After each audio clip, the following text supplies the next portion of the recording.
सिंध देश में एक प्रसिद्ध संत हो गए जिनका नाम था शाह लतीफ। शाह लतीफ बैठे थे, सोच विचार कर रहे थे कि उस रब को कैसे पाऊं।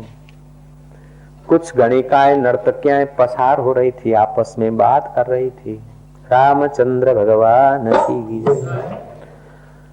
उन्होंने कहा तू कितना कमाती है और पति को कितना देती है। दूसरी ने कहा, तीसरी ने कहा, एक दूसरे को कहा कि मैं इतना रख लेती हूँ, इतना दे देती हूँ, इतने में गुजारा चलाती हूँ, इतना फिक्स कर लेती हूँ।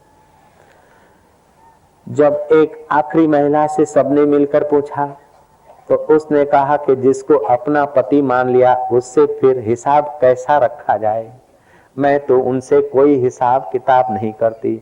शाह लतीफ ने भी माला धर दी। जिसको मैंने अपना प्यारा मान लिया फिर गिनकर 11 माला क्या पूरी करूं, सारा दिन उसी का ही है, मैं उसका हूं वो मेरा है। शाह लतीफ ने कहा जे भाई जोगी थिया ला, जे भाई जोगी थिया त तमा छद तमाम तमन्नाओं का त्याग कर दे। जे भाई जोगी थिया त तमा छद तमाम, सब्र जे शमशेर सा कर कीने खे कतलाम। तू सब्र का शमशेर बन, इच्छाएं उठे उसमें बहुमत, जरा धीरज रख, इच्छाएं शांत होगी। इच्छाओं के पीछे लग जाएगा मुसीबत ले लेगा। इच्छाएं पैदा हो नश्वर भोगों की, जरा थाम जा, विवेक कर ले, हाथ पैर धो ले, आचमन कर ले, पानी पी ले, जगह बदल दे, विचार बदल दे, किताब पढ़ ले, जप कर ले, तो काफी मुसीबतों से बचाव हो जाएगा। इच्छाएं तो छोड़ी, लेकिन फिर इच्छा छोड़ने का मैं त्यागी हूं ऐसा अहंकार न आ जाए। उसलिए शाह लतीफ आगे भी कहते हैं शेर, जे भाई जोगी थिया त तमा छद तमाम, सब्र जे शमशेर सा कर कीने खे कतलाम। गोला जे गोलन जा, जो भगवान के भक्त हैं, उनके जो दास है, ऐसे जो भगवान के प्यारे संत है, संतों के शिष्य और शिष्यों के भी शिष्य मिल जाए तो उनका संग कर लेना, तेरा बेड़ा पार हो जाएगा। जो अपने अंतर्यामी को प्यार करते हैं, उनके वो भक्ति के पौधे विकसित हो गए, वृक्ष हुए और ज्ञान प्रेम भक्ति योग के फल लगे, वो खाकर तृप्त हो गए। राम जिनी जे मन में तिंजा सलाह थिया सावा, तिन जे तालिय साहण केर करे दावा। उन भक्तों की, उन आत्मरामियों की बराबरी कौन कर सकता है।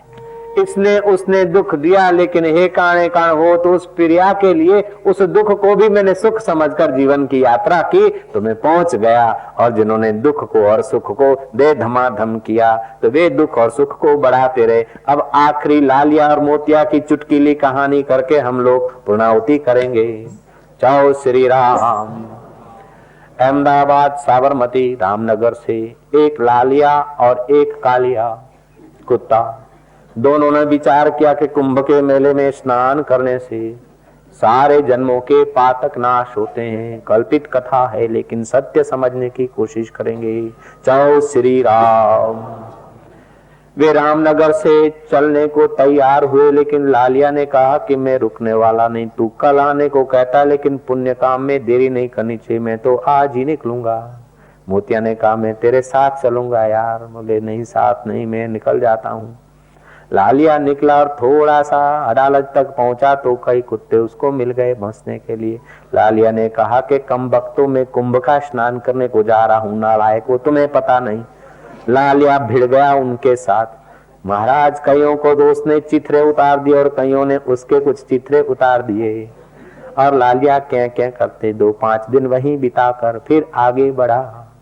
इतने में आगे जो जो गांव मिले उसमें से कई कुत्ते बसते थे, कहीं अच्छा मिलता था, लालिया खा पी के जरा पुष्ट हो जाता था।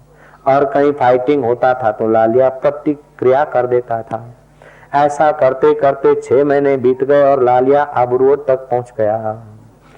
मोतिया तो लौट के आया हरिद्वार कुंभ नहाकर। मोतिया ने पूछा लाला जी तुम दिखे नहीं। लालिया क्या बात है। उसने बोला कि मैंने एक यूनियन बना ली है।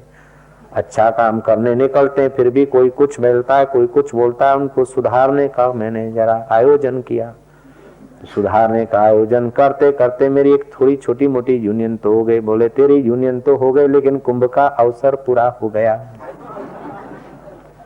ऐसे ये प्राणी लालिया का पड़ोसी होकर दुख मिटाने के लिए, अपना विरोध करने वालों को ठीक करने के लिए कोई धन की, कोई सत्ता की, कोई मित्रों की यूनियन बना लेता है, लेकिन आत्मरूपी कुंभ के मेले में नहाने का समय बिता देता है।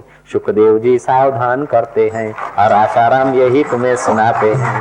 जय श्री कृष्ण। हरि हरि बोल।